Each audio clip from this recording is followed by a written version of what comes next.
This little light of mine, I'm gonna let it shine. This little light of mine, I'm gonna let it shine.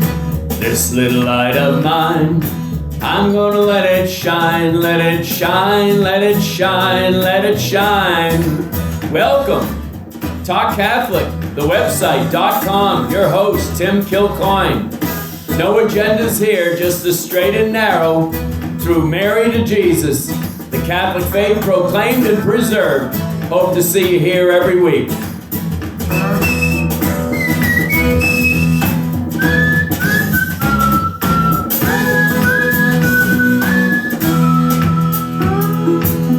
Blessings of Easter from Tim Kilcoyne, Talk Catholic here at WQPH Radio. He is risen, and so is Nancy Sacco, our Catholic juvenile and probate lawyer, who we'll be continuing onward with in our interview part 2. So here we go. I had just read to Nancy from the book Who Killed the American Family by Phyllis Schlafly. Basically an indictment of our court system primarily, but other so-called experts, the psychologists, the academic ivory tower gurus, and the judges, a variety of squeaky wheels that had turned Judeo-Christian morality pretty much upside down on its head through a series of isolated legal precedents. And so I asked the basic question, can a young person aspiring to be a lawyer, especially as a Christian, can they survive this jurisprudent den of iniquity? Nancy Sacco. No, I think that while the maybe younger generation of lawyers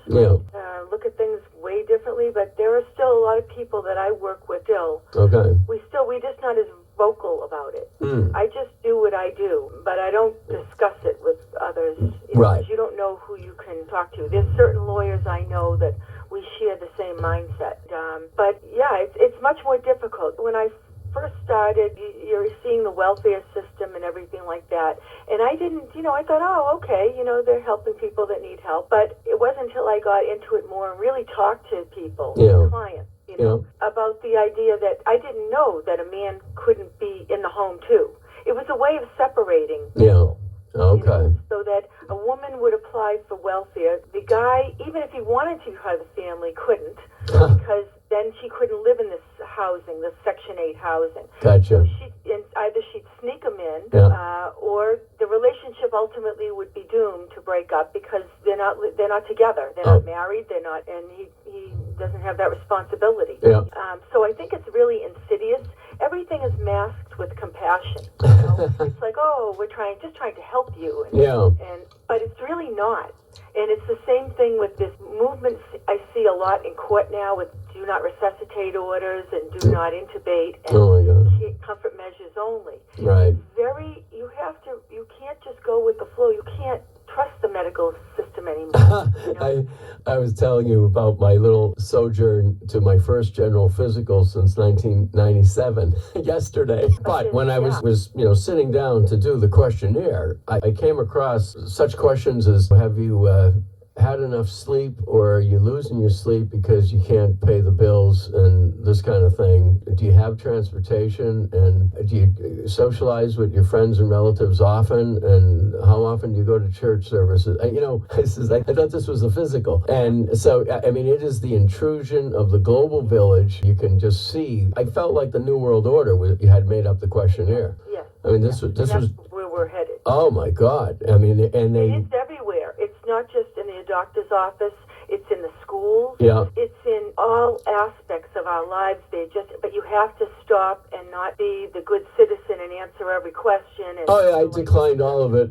I said, I think this is a little personal, and I don't see its relevancy. I'm not here for the psychological couch. Tough decisions have to really be made as to who is the best healthcare provider, to use that phrase, right?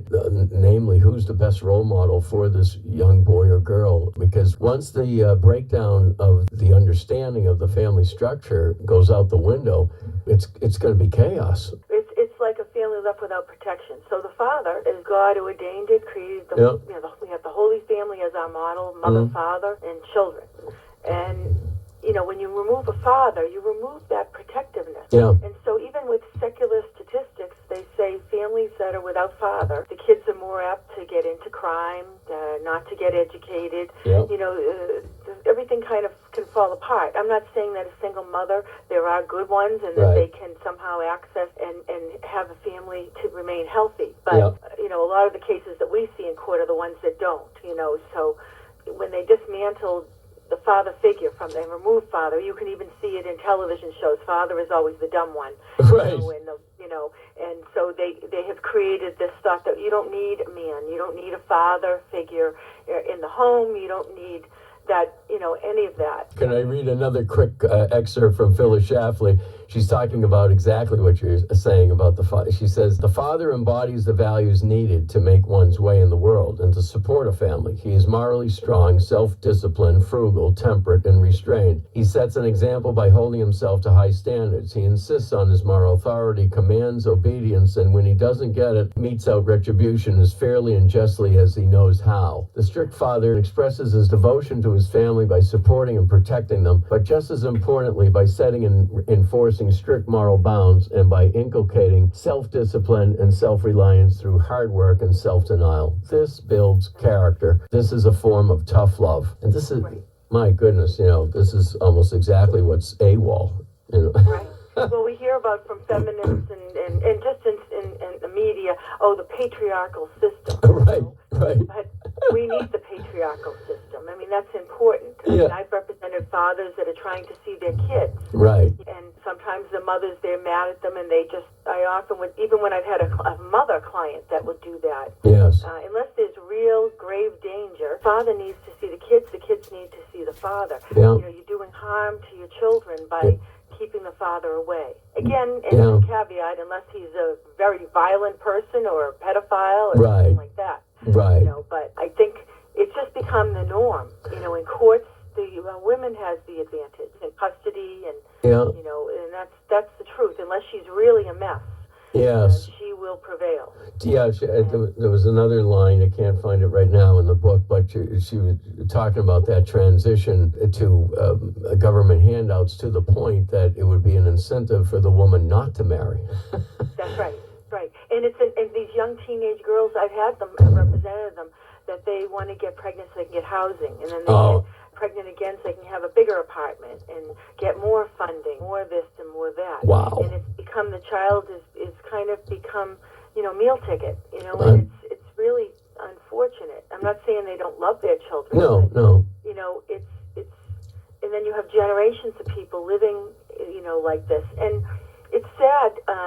It's not that you don't want someone to have a leg up. I think that, it's helpful for a temporary, limited period of time. Right. There's a lot of dignity in work. And throughout the Bible, it's always people are working, And, yes.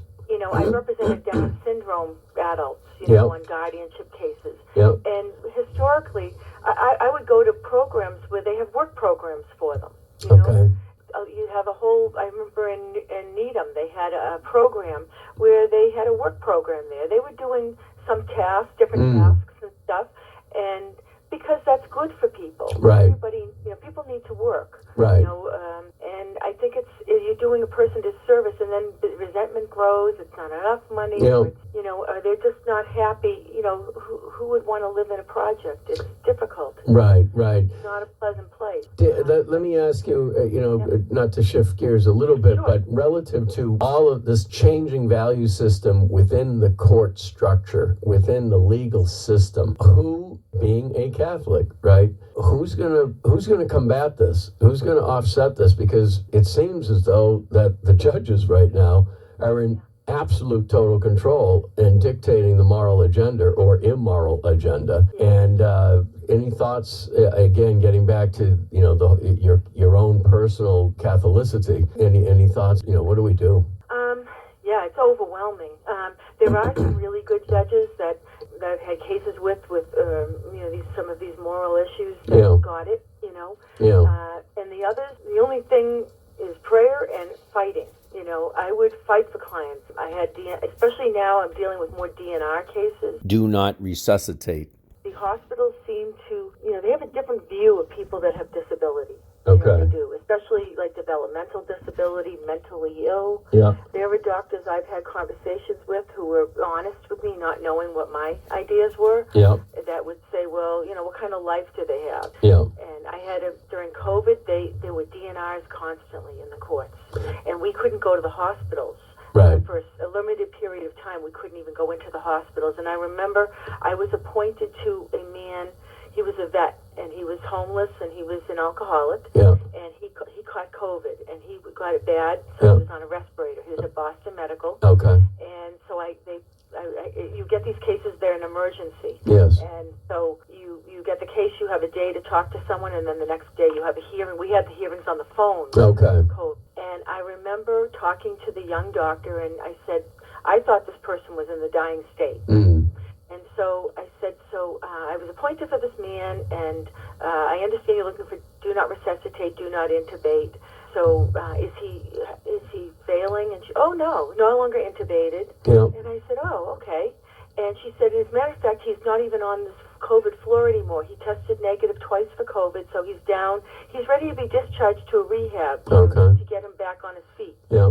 And I said, oh, okay. So why are you looking for advanced directives? Because he was like 60. Yeah. And she said, oh, she got a little nervous. And I was just not confrontational, just because I just didn't want to set anyone off, because I didn't want to clue them into what I thought until I needed to indicate that.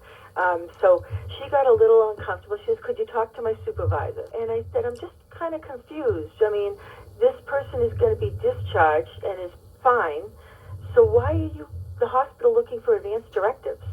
And because this person's being discharged, Yeah.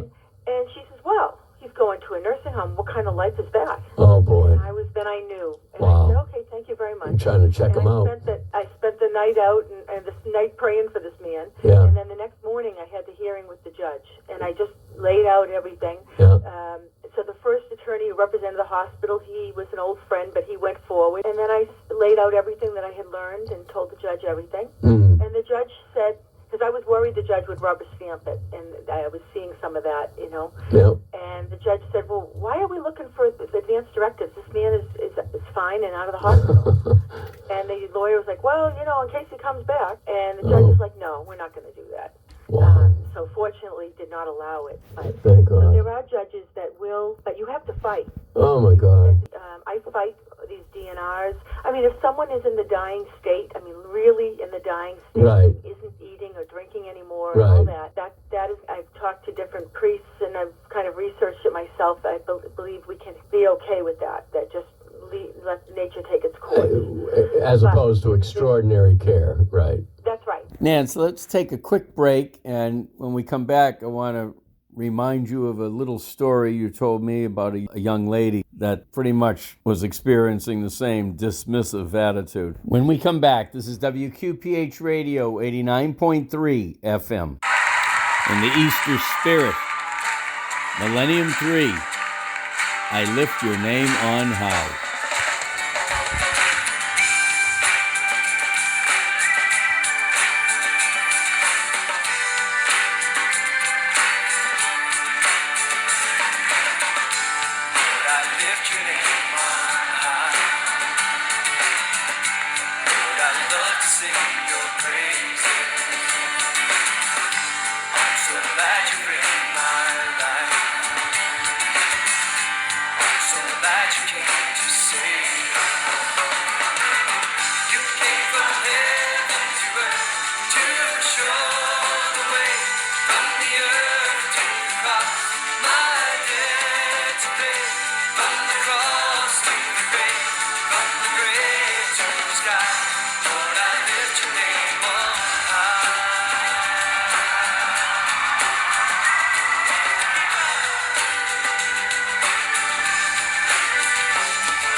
I remember you mentioning in a previous conversation about a woman that made the comment, well, she was, I think that the person that was debilitated was okay. She was on the younger side, but she said, oh no, she's ready to go. I remember you saying. Yeah, she was developmentally, she's still Talk alive. about that. Yeah, okay, go ahead, talk about. 2 years ago. So she was, I think, 46. Okay. Profoundly developmentally disabled. She couldn't speak. So she had aspirated a few times and went to Mass General, which they don't like return customers, apparently. So she aspirated, and so they had her on they intubated her. Then they took it out, and they filed advanced directives. Okay. And the guardian for her was, oh, fine, it's her time, and this and that. It's her time. And I said, but she's young. I mean, I know she has some issues, profound issues, but she's young. Right. And not useful is what they're saying, right? Yes. Yeah. And I went to the hospital, and she was communicated in her own way. She would squeeze my hand, she would smile, she was like a child, know. Yeah. And so I would talk with to dignity. Yes. You bet. And they had her on an IV, for nutrition, because after you're intubated, when the tubes come out, it's like you have strep throat. You can't swallow. Okay. Because it's all scratched and you can't swallow. Gotcha. And that happens to everybody. Yeah. And so she wasn't eating, so they gave her nutrition and fluids by an IV, and they just wanted to stop that. And so, I just had this long conversation with the doctor, very smug, very, I'm a Harvard-educated doctor. And I said, well, what about a G-tube? Could we try that? She's young. No, we can't do that. We can't do this. And so I went to court, and I had really prepared the case, because I was, you're passionate about, in particular, certain cases that it's just totally wrong. Right. And I remember getting before the judge, and she was like going to rubber stamp this whole thing. Yeah. And I just begged her, basically, for 30 days. Let's just delay this for 30 days, give her a chance, because they want to send her back. The group home is going to either let her starve, or they're going to feed her, and she's going to aspirate and die. I'm blind. Yeah. So I threw everything against the wall. I just said, her humanity is not based upon her abilities.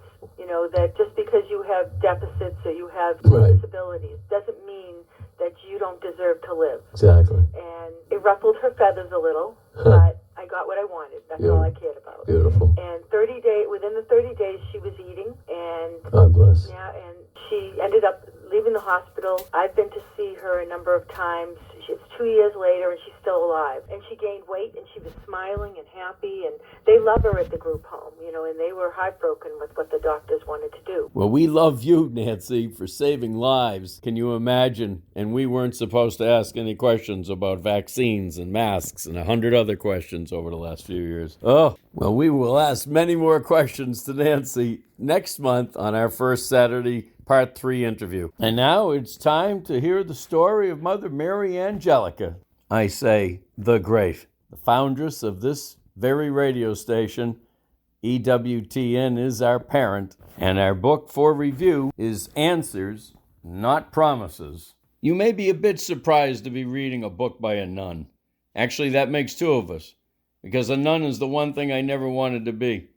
As a child, I remember sitting in church in Canton, Ohio, watching the sisters pray. The headpieces of their habits were so enormous that they blocked my view of the priests celebrating Mass, and their facial expressions were so sour that I was convinced they were the most unhappy people I'd ever seen. I even remember praying, Lord, I'll never be one of those. But the Lord works in mysterious ways because I now am a nun, and I've been one for 43 years. I'm a cloistered nun. That means that instead of teaching or nursing or engaging in other professions, my life is devoted to prayer. Prayer takes many forms, and the center of my prayer is adoration of the Holy Eucharist. The strength that I receive from Jesus in the Eucharist enables me to carry out the mission God has entrusted to me.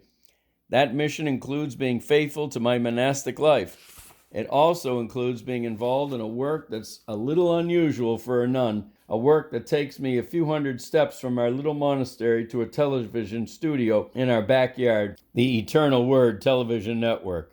After the usual preparations, I sit before the cameras to host a live program that is beamed by satellite to millions of homes across America. That program led to this book. Each night, when I'm on the air, we open up the phone lines to receive calls from viewers. Calls come from every section of the country, from as many men and women, from people of every conceivable faith and every walk of life. After 5 years of fielding these calls, I've gotten to know in a general way the people who make them. I call them my EWTN family. They do not call to make grand statements or to get into arguments or to show off. They call to ask questions. I don't think they call to ask me questions because I'm a nun. In fact, as many Protestants call as Catholics. It may be because I'm a woman and people find it easier to ask questions of a woman. The questions are rarely easy. A little boy may want to know why his father died. A wife may want to know how to forgive a husband who abused their child. A lot of questions have to do with the burden of loneliness. People who call with those kind of questions, I learned quickly, won't settle for replies that are trite or out of the manual. Our catechism answers a lot of questions, but it doesn't answer these. And the television equivalent of a pat on the back and promise that everything will turn out for the best won't cut it with my television family. They've heard too many promises. Like more and more Americans, these callers have learned, often the hard way, that the promises of this world are empty promises. All the money in the world can't help when a loved one dies. All the fame in the world counts for nothing when a child becomes addicted to drugs. You can have friends as numerous as the stars and be as alone as the most desperate creature who ever lived. I don't believe in the promises of this world. I believe in answers. I believe there are answers. All I do every night I'm on the air is to tell my family where to find them. That's why I wrote this book, to share what my television family and I have discovered together. I'd like to pause right there and just offer, especially to our non-Catholics, our Protestant brothers and sisters are scratching their head half the time as to why we don't just say that God's revelation is found in the Holy Bible and that's it. We say that divine revelation comes to us through Scripture, yes, and tradition, with a capital T, which has to do with the teachings of the Church through the ages. And that teaching is a sum accumulation of the wisdom of holy men and women, Mother Angelica being very much at the top of that list. And so she's saying to us, sure, we have Scripture, we even have a catechism, and there's lots of gold mines in both of them of answers. But sometimes these answers aren't in those books. They're in the experience of the living. And you kind of learn the ropes as you take your hits. And if there was ever a woman who was streetwise, it was Mother Mary Angelica. Those of you who remember her live, there was just something about her that, she just knew what was going on, even though she was cloistered in that monastery. It was an amazing sense of the faithful, the sensus fidelium that she had. And that's out of which she talked. She just let the Holy Spirit speak. There was a spontaneity to her answers, not promises. And this is all that we have to do as Christians in general. Let God speak through you. Let your light shine. Be open to that. And just enough of the games that people play. Be yourself under God, and you'll be amazed at how He fills you up with all kinds of wisdom. We call that infused wisdom, and it fully explains why Mother could just come up with the perfect answers most of the time, on the spot, live. It was a wisdom born of hardship sacrifice, and most of all, exactly what she said, prayer before the Holy Eucharist. And we will follow her lead here every week at WQPH Radio 89.3 FM. God bless. Experience the incredible story of a woman who Time magazine named the most influential Catholic woman in the United States. Rita Rizzo, the future Mother Angelica, grew up in a working-class neighborhood in Canton, Ohio during the Great Depression. Rita's father abandoned the family before she was 5 years old.